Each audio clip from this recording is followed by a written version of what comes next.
Good afternoon. I have just returned from the G20 summit in Rio, and COP29 was very much on the agenda.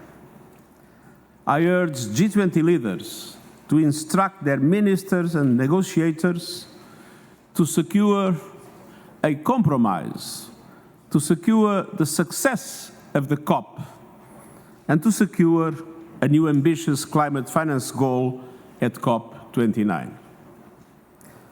And I heard leader after leader stress the importance of concrete success. Delegations and the COP presidency are now working hard to find common ground. But as I said in my opening remarks here, the clock is ticking. COP29 is now down to the wire. I sense an appetite for agreement, but areas of convergence are coming into focus. But let's be frank, many substantial differences are still remaining. Success is not yet guaranteed. We need a major push to get discussions over the finishing line. To deliver an ambitious and balanced package on all pending issues with a new finance goal at its heart. Failure is not an option. It might jeopardize both near-term action and ambition in the preparation of the new national climate action plans, with potential devastating impacts as irreversible tipping points are getting closer. It would inevitably make the success of COP30 in Brazil more difficult. And so, allow me to repeat, what we need is clear: agreement on an ambitious new climate finance goal in Baku in the context of a balanced set of decisions. Through its different components, that goal must mobilize the finance developing countries need, and the surge of finance is indeed essential. Essential to ensure all parties can deliver new national action plans aligned with 1.5 degrees as they must, the new NDCs. To give every government the chance to reap the benefits of clean, cheap renewables and a just energy transition, simultaneously accelerating the reduction of emissions, and to enable all countries to protect themselves and their people from climate disaster. The central role of adaptation is always recognized. On the other hand, a success is important to build trust between nations. International cooperation centered on the Paris Agreement is indispensable to climate action. Amidst geopolitical divisions and uncertainties, the world needs countries to come together here in Baku. And so I appeal directly to ministers and negotiators: soften hard lines, navigate the path through your differences, and keep your eyes on the bigger picture. Never forget what it is at stake.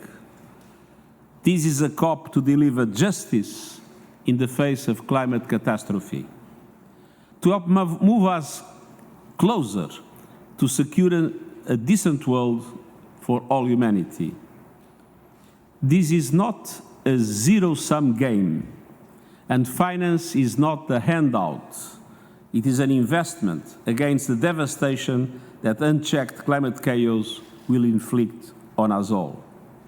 It is a down payment on a safer, more prosperous future for every nation on Earth.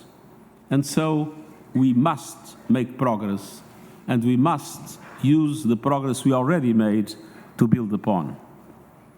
Last week, multilateral development banks announced a significant boost in climate finance for low and middle-income countries. These will reach $120 billion a year by 2030, with another $65 billion mobilized from the private sector, with a natural projection that would increase these values for 2035. And in September, countries agreed to the Pact for the Future. And this contains important commitments on access to finance, effective action on debt, and substantially increased the lending capacity of the multilateral development banks, making them bigger and bolder.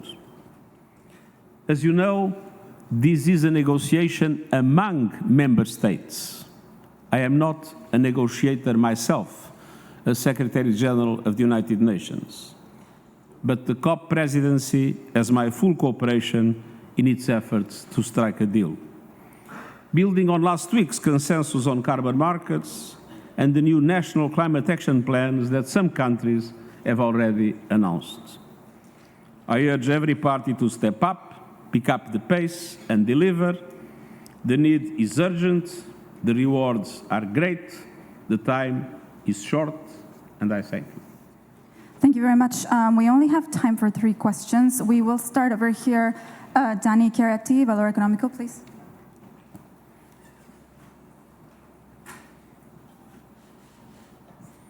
Thank you. Thank you, Mr. Secretary. I'm from Brazil. You can stay sitting. Please, Okay. And please speak up. Speak up. Thank you. So, developing countries feel that developed countries are ready to mention the urgency of the climate crisis, something that the developing countries also agree. But there is no urgency in finance.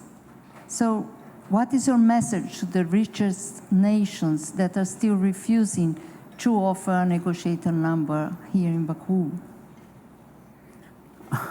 I do believe that we are coming to a moment of truth. And when we come to a moment of truth, I think it's important that every side clarifies its positions and its offers. I think this is true for the money question, as it is true for other aspects, because, as I mentioned, there must be a balanced result, and all concerns must be taken into account. But I don't think we can go on and on and on without clarifying the key aspects of the negotiation, and of course, the financial dimension of the results of the COP will be one of those key aspects. But it's not the only one. Thank you. Megan Rowling, Climate Home News. Secretary General, you mentioned that there are many substantial differences still remaining here, and it doesn't look easy in the last couple of days to get agreement on finance or on mitigation. Could you explain what you see as the elements, the problems that are blocking agreement here, and also in the outside world that's making it difficult to act on climate change? Thanks. As I said, I'm not a negotiator, but I was just listening to the delegations, and I felt that the delegations are still largely with their initial positions. So now it's the moment to move from the initial positions and to find the areas of possible compromise. And my appeal to all parties is to do exactly that. Time to repeat the initial positions, I think, has come to an end. There is still time, it is still possible, and I'm confident that an agreement can be reached. But from now on, what matters is not what was the initial position of each party. What now matters is how to find a compromise that allows for an ambitious result in relation to the new global goal, because finance is in the center of this COP, but at the same time to take into account the concerns of all other countries in relation to the different aspects that are relevant for the future of our battle against climate change. All right, and I'm terribly sorry, but this will be our last question. Seth Bornstein, AP.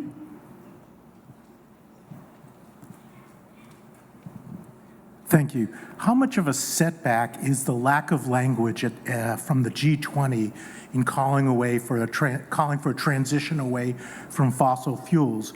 Because there's fear that that lack of language will repeat itself here in Baku. What would it do to efforts to save 1.5 if whatever comes out of Baku does not specifically reiterate the Dubai language of need for a phase out or transition? Well, there are areas of language and there are areas of reality. For me, it is clear that science stresses that there will be no way to reach 1.5 degrees as a limit for global warming if there is not a phase out of fossil fuels. Of course, a phase out of fossil fuels in the context of a just transition. And it is my clear opinion that the language, whatever language is adopted, will not change this reality.